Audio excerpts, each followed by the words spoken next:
Good day everyone, this is Group 4 and this is our video presentation showing our research paper critique on the article titled A New Politics of Language in the Philippines, Bilingual Education and the New Challenges of the Mother Tongues. So I will begin with the summary of article key points. So the article centers around the policies related to bilingual and multilingual education throughout the history of the Philippines. So it is prefaced with a short but very informative uh, history history about Philippines and the language policies that we have ever since basically since we were colonized by the Spanish. So the research describes the situation of our education, mainly the language that we use in instruction and how our bilingual education or multilingual situation has inadvertently affected learners of different communities and different backgrounds. So these policies basically, uh, again, to preface it, in the Philippines we use bilingual. We use a bilingual setting where we use English and the Filipino or the national language, which in this situation is synonymous to Tagalog because um, uh, it is apparent that our Filipino language is basically Tagalog based. So bilingualism has provided benefits, of course, to the learners. They are able to learn the subjects because the subjects are taught or the lessons are taught in a language that is much more familiar for them. However, this bilingual or the use of the multiple language has also shown cost problems or cost challenges wherein certain aspects such as academics and culture have been marginalized. So this will be discussed furthermore in our critique. So overall, we can say that, of course, the new politics of language in the Philippines show that we are both multilingual and multicultural. Um, the most easiest situation we can say is, we can show or we can use, is the use of English in certain subjects like math, science, and technology, and the use of Filipino language in the rest of the subjects. So, um, however, the tension between English and the national language, as observed in our history of language policies, has obscured the roles of mother tongues in education and has led to certain challenges. Again, the challenges are the main topic of the article. It has led to these challenges that we should put more work, put more focus, and we should be addressing these in order for us to maintain this multilingual and multicultural openness and improve inclusiveness to all learners and all backgrounds. Excuse me. So, basically, the topic of the article centers around the challenges that our mother tongues face in this bilingual and multilingual education in the Philippines. For the next part, the article has pointed out these particular situations born from the bilingual and multilingual educational policies of the Philippines. So first, while mother tongue has been used as the language for instruction for grades 1 and 2, and in the earlier years of education, again, grades 1 and 2, kindergarten, and preschool, over time it has become a focal language. It has been reduced to a focal language instead of a language that is regularly used in instruction. So furthermore, while mother tongue is still used, it is apparent that in education, the medium of instruction has leaned towards the use of Filipino language, which is, again, reiterating the point, synonymous to Tagalog, as it is mainly Tagalog based. And this has led to the mother tongues, the mother tongue language and other indigenous languages, they are pushed back and used less and less in classroom instruction throughout the years of education. So this has led to marginalization of particular groups who are unable to use neither the English language nor the Tagalog-based Filipino language in school. So the mother tongue is left as it is and is no longer further developed, honed, and used in, especially in school settings. So those speakers or the indigenous people or children, learners who use these languages are left feeling outcasted. They feel as if the language that they use in their community is no longer important for them. The next point is that the bilingual education again makes it harder for the indigenous people or the indigenous children learners to perform well academically. So this is very commonsensical. So instead of having to learn only one language, English or Filipino, these learners are forced to simultaneously learn both English and Filipino, with only their mother tongue as basis for understanding. So if I were the indigenous learner, I only have my mother tongue as a reference for what I'm learning next, for what I'm learning, for what other languages that I'm learning. So this puts me at a disadvantage because I'm learning multiple languages at once. And because of this, I'm able to perform better academically.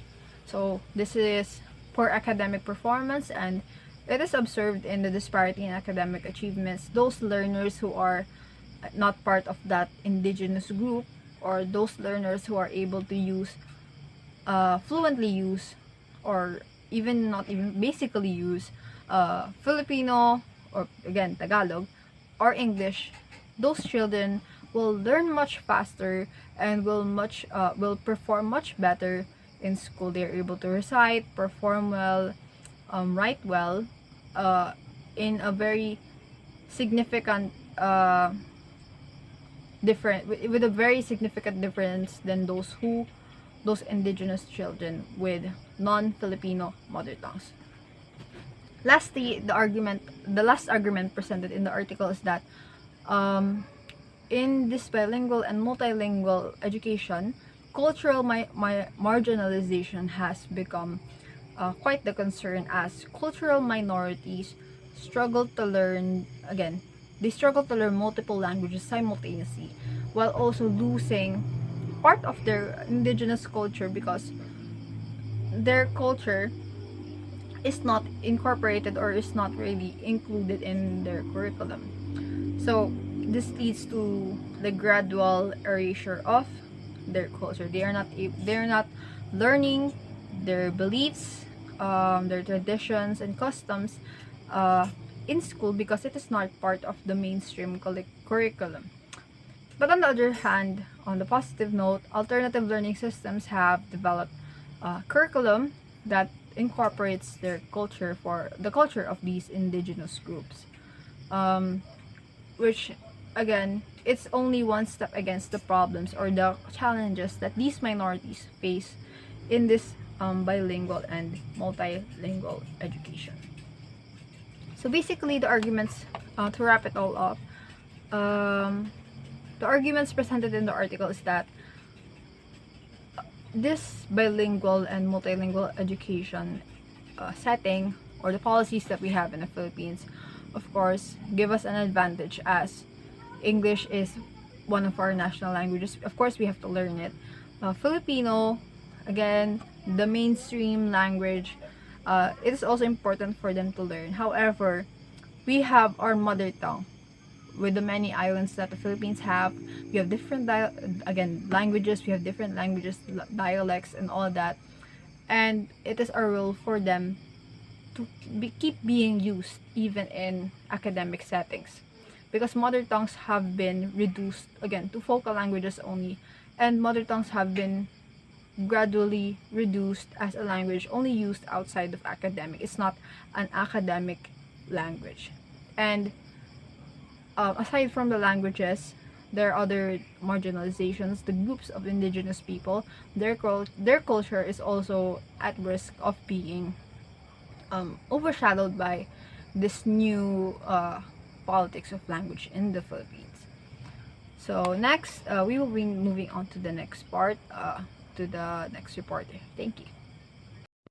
Good day everyone. So, for the design or methodology used in this article, on July 14, 2009, through Order Number 74 of the Department of Education or DepEd, Mother Tongue-Based Language Education or MTB-MLE was institutionalized. It is based mainly on the simple argument that pupils learn best through the primary or home languages that they bring to school. This argument has been used to promote the use of Tagalog, Filipino or Filipino as a medium of instruction through the years. This is according to Almario in 1999. MTB-MLE also exposes the weaknesses of bilingual education, especially in terms of how it has marginalized particular groups of people in academic and cultural terms. So now for the findings of the article.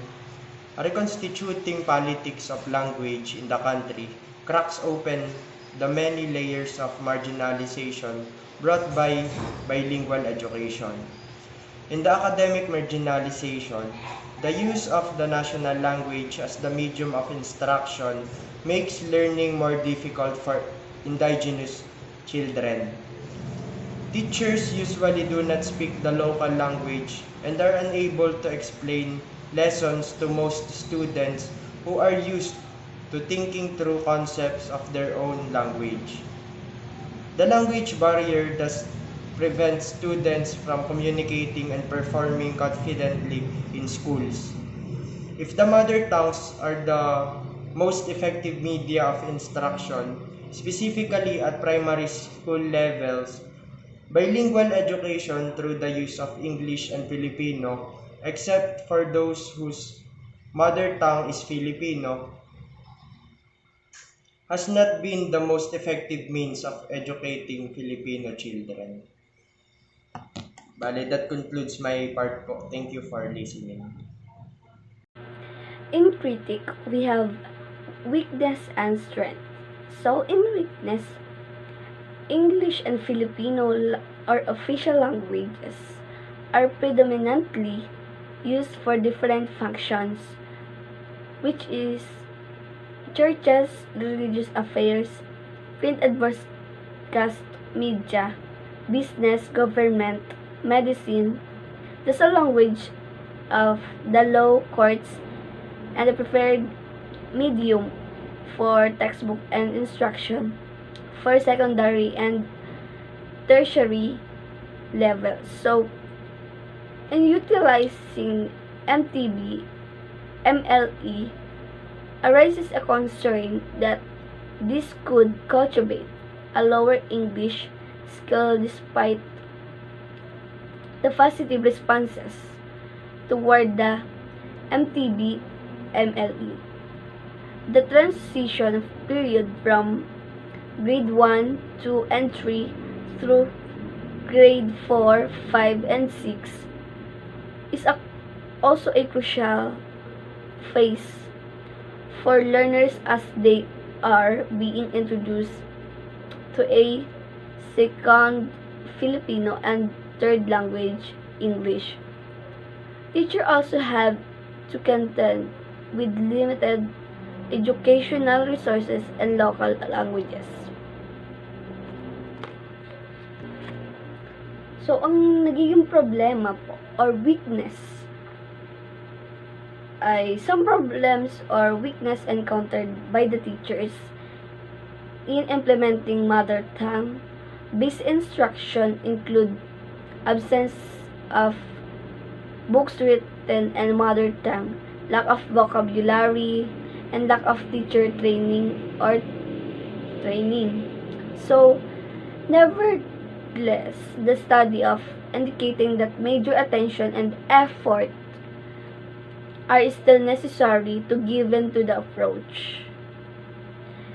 So, and this is the weakness of bilingual education and the new language of the mother tongue. So, we have strength.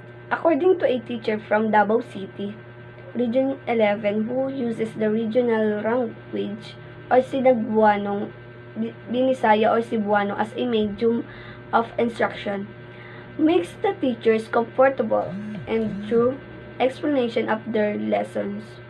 So it will also help both teachers and students in a broader understanding of the lesson since it is exemplified using MTB MLE. She also mentioned that children are given the opportunity to be more oriented their native dialect. So they can share and express their thoughts at an early age during a discussion of the lessons. Also, the reading level of pupils developed now that MTB MLE compared to days when it was not yet implemented. MTB MLE programs also bridge the gap between the culture at home and the one at school and mainstream society. They not only improve learning, they also broaden outlooks, increase tolerance, and foster a respect for cultural diversity. Good day everyone, I am Ann Catherine Arsaide and I will be discussing the conclusion, summary of the key points in the article as well as the key points of our analysis. The article discussed about the new politics of language in the Philippines concerning bilingual education and the new challenges of the mother tongues that occurred before, during, and after the colonization of different colonizers. The article mainly focuses on the emergence of bilingual and multilingual language, when the language policies started to change, its effects on being taught in the learners as a part of curriculum or education system, and the challenges of mother tongue as a sole medium of instruction under the topic of academic and cultural marginalization.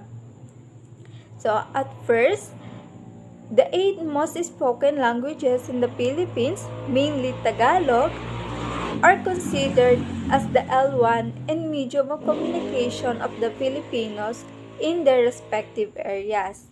Filipino being the most widely spoken language before the start of colonization became the national language, mother tongue, and inter-ethnic lingua franca of the most Filipinos.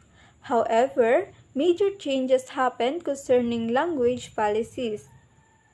These changes already occurred before and during the time that the foreign colonizers started to manage the Philippines education system. The bilingual education and language policy in the Philippines are: in 1937, Tagalog established as the national language. In 1959, Tagalog renamed as Filipino. In 1973, Filipino ceased to be the national language. In 1974, bilingual education established as political compromise.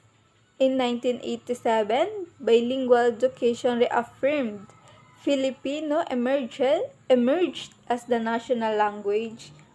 And one of the main topic of the article, bilingual and multilingual, no, bilingualism and multilingualism, especially English, instantly became part of discussion on considering to be the medium of instruction throughout primary education. So, although the Department of Education emphasized the benefits of learning new languages as it is shown to be effective in facilitating learning, there are still some particular situations wherein children cannot keep up with the changes of language policies. This kind of situation that learners experience leads to academic and cultural marginalizations. We have bilingual education for young learners, especially the indigenous ones, are at a great disadvantage compared to those Filipino speakers. So why? With the reason that indigenous children are forced to learn another language while they are still struggling to master their own, we cannot deny the fact that it can result to poor academic performance. So instead of deepening their knowledge, it prevents them to learn and comprehend the educator's teachings because all they can hear are full of unfamiliar words. Moreover, it's the same situation for cultural minorities who are unable to learn in multilingual education and has been neglected by central and local governments, as it also leads to marginalization, specifically cultural marginalization. However, it is fortunate that in 2010, the government initiated Alternative Learning System or ALS curriculum for indigenous people. Um, Thus, the curriculum supposedly develops content which is responsive to the specific needs of the target communities with their with their own with their specific community or indigenous groups.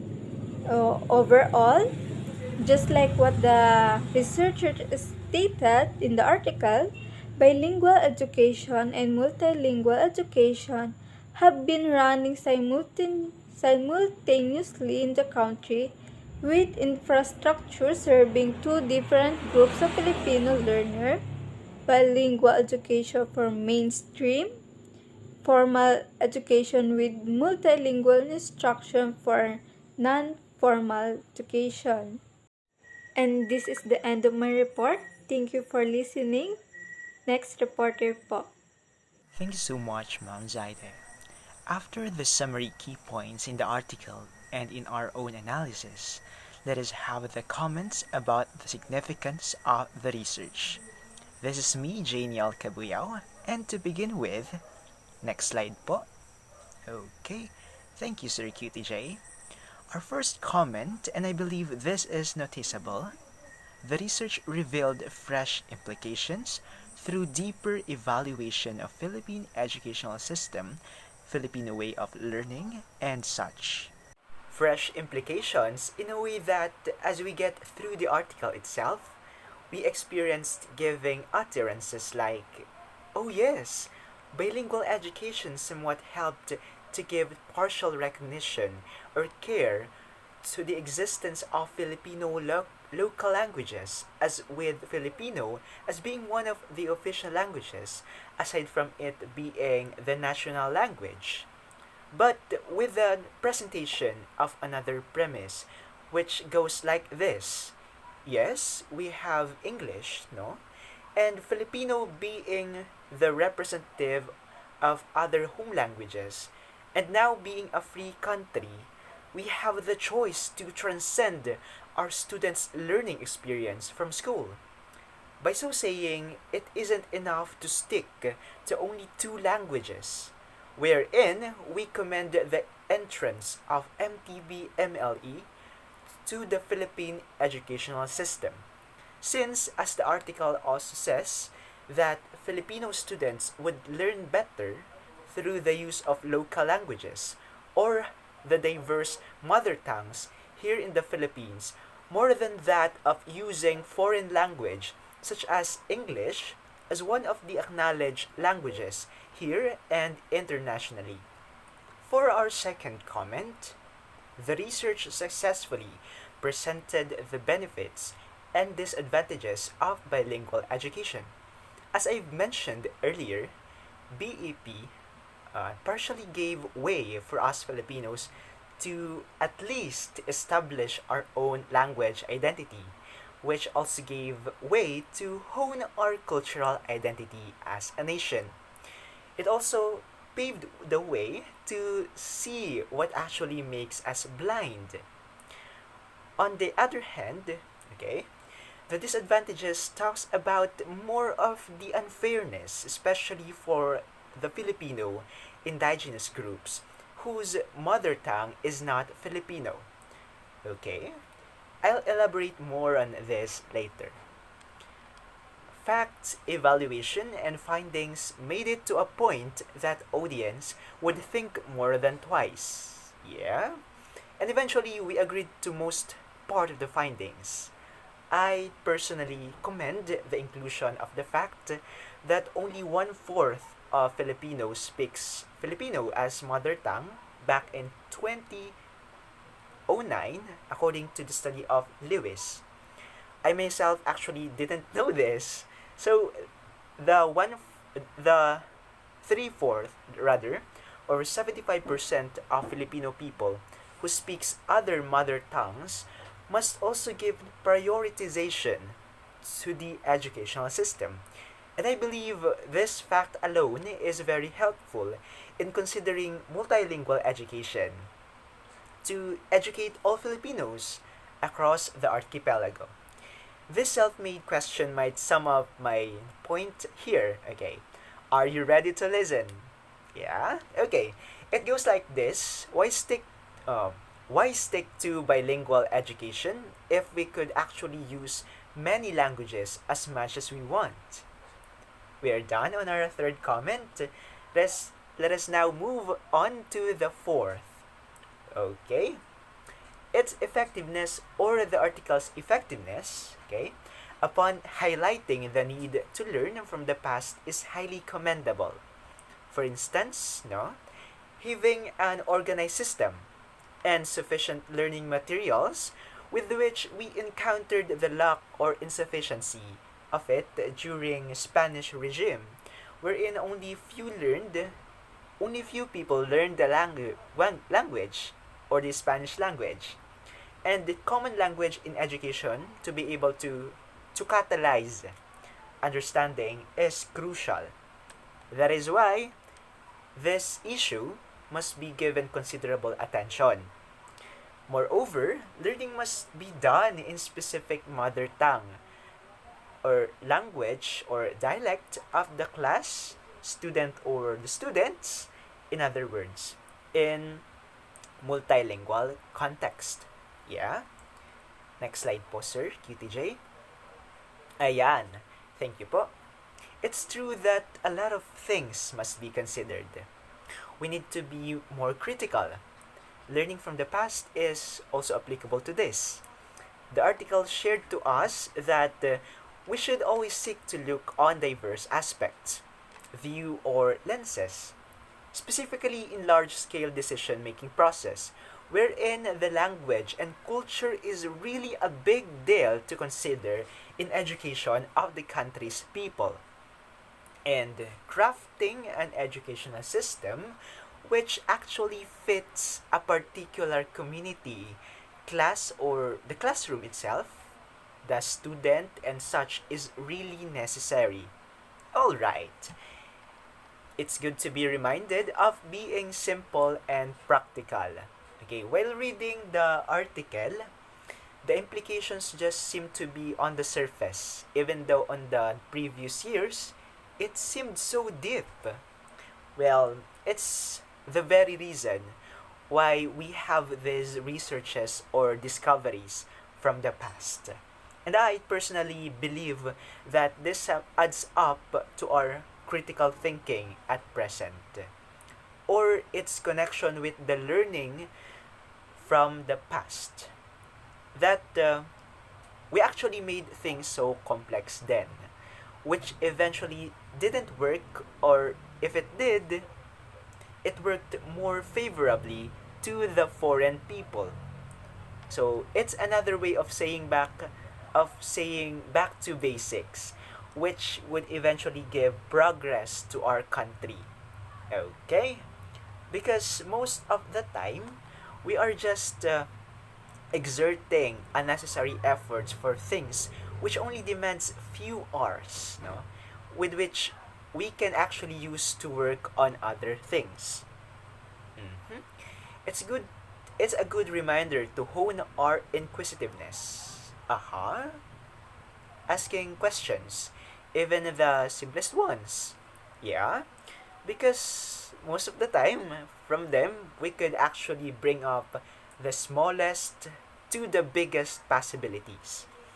It's just that also, most of the time, we tend to just be contented to what we already know, what's just readily available in front of us.